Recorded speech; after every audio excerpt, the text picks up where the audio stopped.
لوگ پوچھتے ہیں کہ دعائیں قبول کیوں نہیں ہوتی؟ جب ہم نماز بھی پڑھتے ہیں، روزے بھی رکھتے ہیں، زکوٰۃ بھی دیتے ہیں، ہر اچھا کام کرتے ہیں، تو دعائیں قبول کیوں نہیں ہوتی؟ آج ایک بات بتا دوں، دعائیں اس وقت قبول نہیں ہوتی جب آپ سنتوں پہ چلنا چھوڑ دیتے ہو۔ جب کوئی بندہ سنتوں پہ عمل کر سکتا ہو، وہ سنتوں پہ عمل نہیں کرتا، تو اب اس کی دعاؤں کا دروازہ بند ہو جاتا ہے، دعائیں قبول نہیں ہوتی۔ وہ مانگ تو سکتا ہے لیکن قبول نہیں ہوتی۔ صحابہ کرام کی دعاؤں کا راز کیا تھا؟ ان کی دعائیں قبول کیوں ہوتی تھی؟ یا اللہ والوں کی دعاؤں کا راز کیا ہے؟ ان کی دعائیں قبول کیوں ہوتی ہے؟ ایک ایک سنت پہ عمل کرتے ہیں، ایک ایک سنت کو جان کر عمل کرتے ہیں، حضور کی سنتوں سے محبت کرتے ہیں۔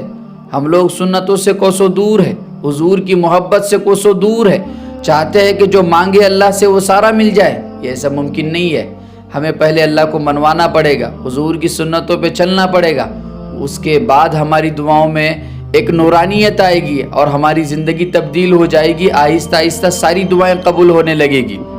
ایک بات یاد رکھیے، اللہ رب العزت نے قرآن کریم کے 3 پارے میں ارشاد فرمایا ہے، قُلْ إِن كُنتُمْ تُحِبُّونَ اللَّهَ فَاتَّبِعُونِي يُحْبِبْكُمُ اللَّهُ۔ اے نبی پاک کہہ دیجئے کہ اگر تم اللہ کی محبت اپنے دلوں میں چاہتے ہو، اگر تم یہ چاہتے ہو کہ اللہ تم سے محبت کرے، تو تم آقا کریم صلی اللہ علیہ وسلم کی پیروی کرو، تو اللہ تم سے محبت کرنے لگے گا۔ اگر ہم کسی شخص سے کوئی چیز مانگتے ہیں، اگر وہ ہم سے راضی ہے تو وہ فوراً ہمیں وہ چیز دے دیتا ہے، اگر راضی نہیں ہے تو نہیں دیتا۔ تو اگر ہم اللہ سے دعائیں مانگ رہے ہیں، تو اگر اللہ ہم سے راضی ہے تو اللہ پاک ضرور بھی ضرور ہماری دعاؤں کو قبول کرے گا۔ اور اللہ راضی کب ہوتا ہے؟ اللہ نے قرآن میں بتا دیا کہ اگر تم میری نبی کی پیروی کرو گے تو میں تم سے راضی ہو جاؤں گا۔ پیروی کا مطلب کیا ہے؟ سنتوں پہ چلنا، سنتوں کی عادت ڈالنا۔ لوگ چاہتے ہیں کہ وظیفوں کے ذریعے دعائیں قبول ہو جائے، تھوڑا بہت اللہ کا نام لے لیا، تھوڑا وظیفہ کر لیا اور دعائیں قبول ہو جائے گی، ایسا نہیں ہے۔ اگر یہ چاہتے ہو کہ پرماننٹلی ہمیشہ کے لیے آپ کی دعائیں قبول ہوتی رہے،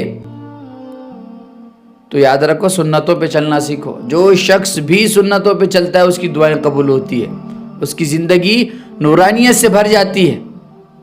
یہ وظیفوں کے چکروں میں اور دوسرے چیزوں کے چکروں میں نہ پڑے، سنتوں کو زندہ کرے اور سنتوں پہ چلنا سیکھے۔ جو شخص سنتوں پہ چلتا ہے اس کی دعائیں قبول ہوتی ہے، وظیفوں سے بھی دعائیں قبول ہوتی ہے لیکن ٹیمپراری۔